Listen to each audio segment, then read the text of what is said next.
নমস্কার, আমি ঠোঁটকাটা, আমি রাজা চট্টোপাধ্যায়। আপনাদের প্রত্যেককে TV9 বাংলার প্রাইম টাইমে স্বাগত জানাই।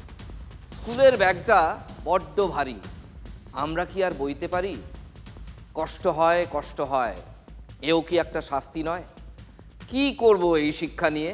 সত্যি তো, কি করব আমরা এই শিক্ষা নিয়ে? স্কুল পড়ুয়াদের মনের এবং পিঠের এই যন্ত্রণার কথা গানের ভাষায় ফুটিয়ে তুলেছিলেন কবির সুমন। অত্যন্ত উপযুক্ত গান। 30 বছর আগে কেউ কানে তোলেনি, মানে যাদের কানে তোলা উচিত ছিল তারা তোলেননি। নতুন সরকার, আমাদের রাজ্যের নতুন সরকার সেই কাজেই হাত দিল। স্কুলের ব্যাগ এবং লেখাপড়ার চাপ কমাতে একগুচ্ছ নির্দেশিকা নতুন সরকারের। স্কুলের ব্যাগটা বড্ড ভারী, আমরা কি তা বইতে পারি? কষ্ট হয়, কষ্ট হয়। এই কষ্ট লাঘব করতেই পদক্ষেপ শিক্ষা দপ্তরের। যারা একেবারে বাচ্চা ছেলে মেয়ে, তাদেরকে স্কুলে আর ব্যাগ নিয়েই যেতে হবে না, তাদেরকে দেওয়া হবে না হোমওয়ার্কও, স্কুলেই তারা পড়বে। আর যারা একটু বড়, তাদের এই ভারী ব্যাগের বোঝা এবার কমতে চলেছে। পরিবর্তে পাতলা খাতা, পাতলা বই এইগুলো ব্যবহার করতে নির্দেশ দিচ্ছে শিক্ষা দপ্তর, যাতে পরিবর্তন আনা যায় এই ভারী ব্যাগের বোঝা থেকে, যাতে নিস্তার পায় পড়ুয়ারা। এইটা করে অ্যাকচুয়ালি ভালো হবে, কারণ অ্যাকচুয়ালি আমরা যারা ধরো হেঁটে যাচ্ছে স্কুল ইয়া ফির পাবলিক ট্রান্সপোর্ট অ্যাভেল করছে, তারা সারাক্ষণ ব্যাগটা পড়ে আছে, তারা সেই ভারী বইগুলো সারাক্ষণ নিতে পারবে না। আমার কাছে যখন বাচ্চারা আসে, প্রচুর বাচ্চারা কমপ্লেন থাকে, লো ব্যাক পেইন, এত ভারী ব্যাগগুলো নিয়ে যে টানতে টানতে নিয়ে যাওয়া ইজ ভেরি ডিফিকাল্ট। এবং ওইটুকু পিঠ, তার মধ্যে যদি অতগুলো করে বোঝা চাপিয়ে দিয়ে, এমনিতে মাথায় বোঝা চাপাচ্ছি আমরা এক গাদা পড়াশোনার চাপ দিয়ে, সেই হিসেবে যদি এটা কমানো যায় বাই হোয়াট এভার মিনস, এর থেকে ভালো আর কিচ্ছু হতে পারে না। অ্যাটলিস্ট বাচ্চাগুলো অন্তত স্বাধীনভাবে একটু হাঁটতে চলতে অন্তত পারবে। খুব ভালো হয়, কেন ওদের এক একটা বইয়ের ওজন হচ্ছে খুব বেশি, বিশেষ করে সায়েন্স, ম্যাথস, SST। এতদিন অপেক্ষা করতে হতো না আমাদের, সত্যি আমাদের এতদিন অপেক্ষা করতে হতো না। আগের সরকার যদি জাতীয় শিক্ষানীতি 2020 মেনে নিত, তাহলে এই কাজটাই 4 থেকে 5 বছর আগে হয়ে যেত। ছোট্ট ছোট্ট পড়ুয়াদের পিঠের আর মনের ভার বোঝা কমতো অনেক আগেই, কারণ ওই নতুন শিক্ষানীতিতেই ব্যাগের ভার, ব্যাগের বোঝা কমানোর কথা বলা হয়েছিল। নির্দেশিকায় বলা হয়েছে স্কুল ব্যাগের ভার পড়ুয়া শরীরের ওজনের 10% মধ্যে হতেই হবে। প্রাক প্রাথমিক মানে প্রি প্রাইমারির পড়ুয়াদের কোনো ব্যাগ থাকবে না। প্রথম এবং দ্বিতীয় শ্রেণীর ব্যাগের ওজন হবে 1.6 কেজি থেকে 2.2 কেজি। তৃতীয় থেকে পঞ্চম শ্রেণী পর্যন্ত ব্যাগের ওজন হবে 1.7 কেজি থেকে 2.5 কেজি। ষষ্ঠ এবং সপ্তম শ্রেণী 2 কেজি থেকে 3 কেজি। অষ্টম শ্রেণী 2.5 কেজি থেকে 4 কেজি, তার বেশি নয়। স্ট্রিক্টলি নবম এবং দশম শ্রেণী 2.5 কেজি থেকে 4.5 কেজি। একাদশ এবং দ্বাদশ 11-12 এই শ্রেণীতে হবে 3.5 কেজি থেকে 5 কেজি। বছরে 10 দিন no bag day, no bag day বছরে 10 দিন। ওই সব দিনে পড়ুয়া ইন্টার্নশিপ করবে। স্থানীয় কুমোর, ছুতোর, মালি বা কোনো শিল্পীর কাছ থেকে তারা হাতে কলমে প্র্যাকটিক্যালি কাজ শিখবে। আমার ছেলে, হি ইজ আ টডলার, তো ও এখন যখন প্লে স্কুলে যায়, আমি দেখি হি হ্যাজ 15 বুকস। তো আমার মনে হয় যে মাঝে মধ্যে আমার নিজের দেখে কষ্ট হয় যে ওর থেকে ওর ব্যাগের ওজনটা অনেকটা বেশি ভারী। ওর হয়তো এখন 10-11 কেজি ওর নিজের ওজন, ওর স্কুলের ব্যাগটার ওজন হয়তো 3 কেজি। তো সেই জন্যে সত্যিই আমার এই যে নতুন ইনিশিয়েটিভটা সরকারের থেকে নেওয়া হয়েছে যে 10% হবে নিজের ওজনের থেকে, আমার মনে হয় খুব ভালো ইনিশিয়েটিভ এটা। শুধু স্কুল ব্যাগ নয়, সরকারি নির্দেশিকায় আরও কি বলা হয়েছে দেখুন। তাতে বেঁধে দেওয়া হয়েছে হোমওয়ার্কের সময়সীমাও। প্রথম এবং দ্বিতীয় শ্রেণী কোনো হোমওয়ার্ক দেওয়া যাবে না। তৃতীয় থেকে পঞ্চম শ্রেণী সপ্তাহে সর্বোচ্চ 2 ঘন্টার হোমওয়ার্ক। 6 থেকে 8 মানে ষষ্ঠ থেকে অষ্টম শ্রেণী প্রতিদিন সর্বোচ্চ 1 ঘন্টা। তার মানে কি দাঁড়ায়? সপ্তাহে 5 থেকে 6 ঘন্টার হোমওয়ার্ক। নবম থেকে দ্বাদশ শ্রেণী প্রতিদিন সর্বোচ্চ 2 ঘন্টা, তার মানে সপ্তাহে ম্যাক্সিমাম 10 থেকে 12 ঘন্টার হোমওয়ার্ক। সিলেবাস যদি যতক্ষণ না চেঞ্জ হয়েছে ততক্ষণ কিন্তু আমাদের ছেলেদের বা মেয়েদের ব্যাগের ভার কমার কোনো সম্ভাবনা নেই।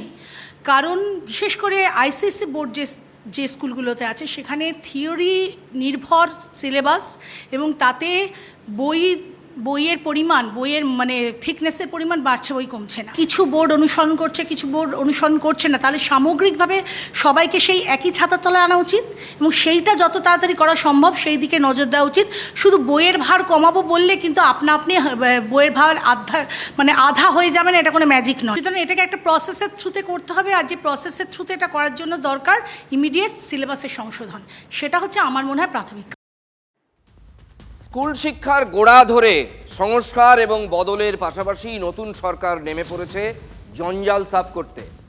স্কুলের প্রধান শিক্ষককে কলার ধরে গলা ধাক্কা দিতে দিতে টেনে ছ্যাঁচড়াতে মার, প্রধান শিক্ষিকাকে কান ধস করে ওঠবোস করানো, এই রকম অসংখ্য লজ্জার ছবি আমরা দেখতে পেয়েছি আমাদের রাজ্যে গত 15 বছরে।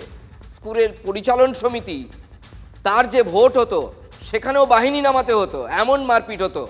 সমস্ত ক্ষেত্রেই কাঠগড়ায় থাকতো এর আগে যারা শাসক দল তৃণমূল তাদের নেতারা। স্কুল থেকে তৃণমূল রাজ এবং গাজোয়ারি, ওই যে বলছিলাম গাজোয়ারি কালচার, 4 পাস নেতা সে হেডমাস্টারকে উঠবোস করাচ্ছে। এইটা উপড়ে ফেলার ব্লুপ্রিন্ট একদম তৈরি করে ফেলেছে নতুন সরকার। স্কুলে স্কুলে ভেঙে দেওয়া হয়েছে পরিচালন সমিতি।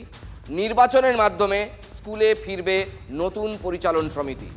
ন্যূনতম 12 সদস্যের পরিচালন সমিতি থাকবে স্কুলে। প্রাথমিক স্কুলে পরিচালন সমিতিতে থাকবেন 15 জন, মাধ্যমিক স্কুলে পরিচালন সমিতিতে থাকবেন 20 জন, উচ্চ মাধ্যমিক স্কুলে পরিচালন সমিতিতে মানে গভর্নিং বডি যেটা, তাতে থাকবেন 25 জন। এই 25 জনের মধ্যে 18 জনই থাকবেন অভিভাবক। এইগুলো হচ্ছে চেঞ্জ। 2 জন থাকবেন স্থানীয় জনপ্রতিনিধি আর বাকিরা স্থানীয় শিক্ষাবিদ। নির্বাচিত অভিভাবক হবেন চেয়ারপারসন এবং ভাইস চেয়ারপারসন। স্কুলের প্রধান শিক্ষক হবেন সদস্য সচিব, মেম্বার সেক্রেটারি। পরিচালন সমিতির মেয়াদ হবে 2 বছর। প্রধান শিক্ষক ছাড়া আর কেউ টানা 2 টার্ম থাকতে পারবেন না। প্রত্যেক মাসে বৈঠক হবে পরিচালন সমিতির, বছরে একবার অভিভাবকদের নিয়ে একটা বার্ষিক বৈঠক। নির্বাচনের মাধ্যমে প্রতিনিধি নির্বাচনের যে বিষয়টি এসছে সেটাকে আমরা স্বাগত জানাচ্ছি, কিন্তু একটি কথা আমরা অভিজ্ঞতার মধ্য দিয়ে বলতে চাই যে এই যে কমিটিগুলো ফরমেশন হচ্ছে সেখানে কোনোভাবেই যেন শিক্ষা প্রতিষ্ঠানের রাজনৈতিক হস্তক্ষেপ না ঘটে। আগে যে কমিটিগুলো হতো তৃণমূল সরকারের আমলে, সেগুলো মূলত হচ্ছে রাজনৈতিক কমিটি এবং তাদের উদ্দেশ্য শিক্ষা বিস্তার বা শিক্ষার অগ্রগতি নয়, ব্যক্তিগত স্বার্থ সিদ্ধি করার জন্যই সেই কমিটিগুলো বানানো হতো এবং স্কুলগুলোকে মধ্যে রাজনৈতিক নিয়ন্ত্রণ প্রতিষ্ঠা করার জন্য করা হতো।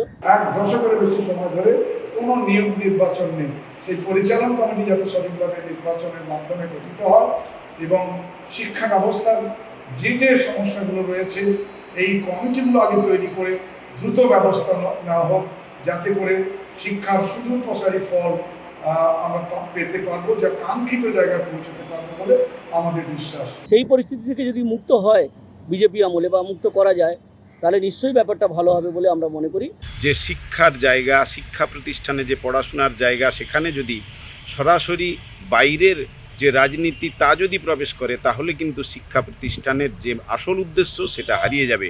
সে জায়গা থেকে যে পূর্বের মতো যে ম্যানেজিং কমিটি নির্বাচনের ব্যাপার ছিল সেটা হোক। শিক্ষার ক্ষেত্রে নতুন সরকারের পদক্ষেপ যদি জঞ্জাল সাফাই বলি সেটাকে, তাহলে নিয়োগের ক্ষেত্রে সমস্ত নিয়োগের ক্ষেত্রে নতুন সরকার হাঁটবে রগড়ানির পথে। আমায় ভুল বুঝবেন না, এখানে রগড়ানিটা হচ্ছে দুর্নীতিকে রগড়ানি। মুখ্যমন্ত্রীর কথা শুনে তাই মনে হচ্ছে। হোয়াটসঅ্যাপ মেসেজ দিয়ে অ্যাপয়েন্টমেন্ট বা রিক্রুটমেন্ট না হয়। 26,000 শিক্ষক এবং শিক্ষাকর্মী কাজ হারিয়েছেন। একের পর এক নিয়োগ পরীক্ষায় পাহাড় প্রমাণ দুর্নীতি। এটাই ছিল আগের সরকারের পরিচয়। স্ট্যাম্প পড়ে গিয়েছিল সরকারের গায়ে, আগের সরকারের গায়ে। শিক্ষামন্ত্রীকেও জেলে যেতে হয়েছে। ইতিমধ্যে আপনারা জানেন আমাদের খুব বদনাম হয়ে গেছে পশ্চিমবঙ্গের।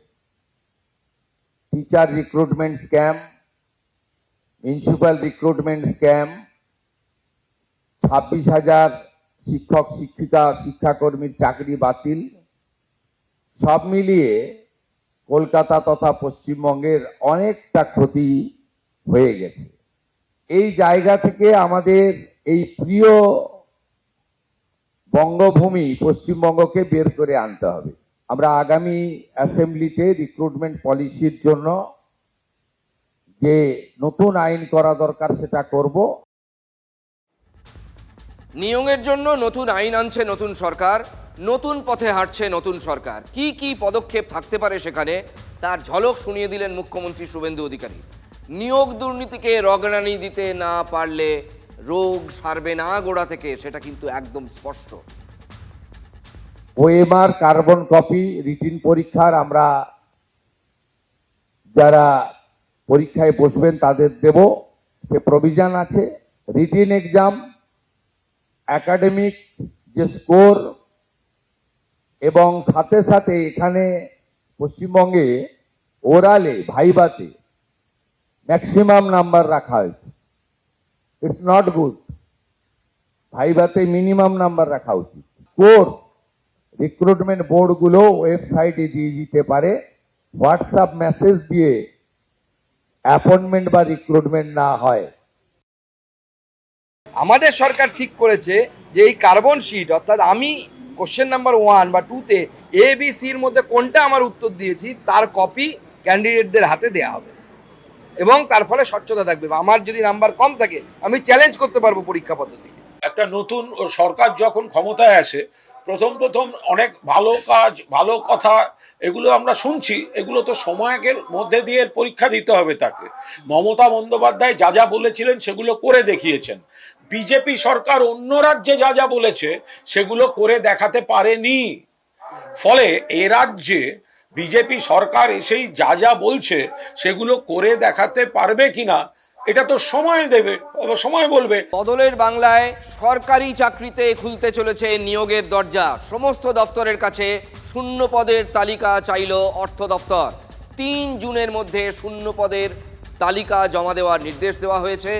মমতা বন্দ্যোপাধ্যায়ের জমানায় যেটা সব থেকে বড় অভিযোগ ছিল যে কয়েক লক্ষ সরকারি পদ খালি, লোক নেই, জনপরিষেবার কাজ আটকে যাচ্ছে, ভুলভাল কিছু নিয়োগ হয়েছিল, কিন্তু ধারাবাহিকভাবে নিয়োগ প্রক্রিয়া বন্ধ ছিল। তৃণমূল আমলে এটাই ছিল মূল অভিযোগ। যেটুকু নিয়োগ হয়েছিল তাতেও ভুরি ভুরি দুর্নীতির অভিযোগ ছিল। এবার স্বচ্ছতার সঙ্গে নিয়োগের সাধু উদ্যোগ গ্রহণ করার যাবতীয় লক্ষণ দেখাচ্ছে শুভেন্দু অধিকারীর সরকার। বিভিন্ন দফতরে বহু পদ খালি, দাবি কর্মী সংগঠনগুলির। সরকার বদল হতেই শূন্য পদ পূরণের সদিচ্ছা দেখাচ্ছে বিজেপির সরকার।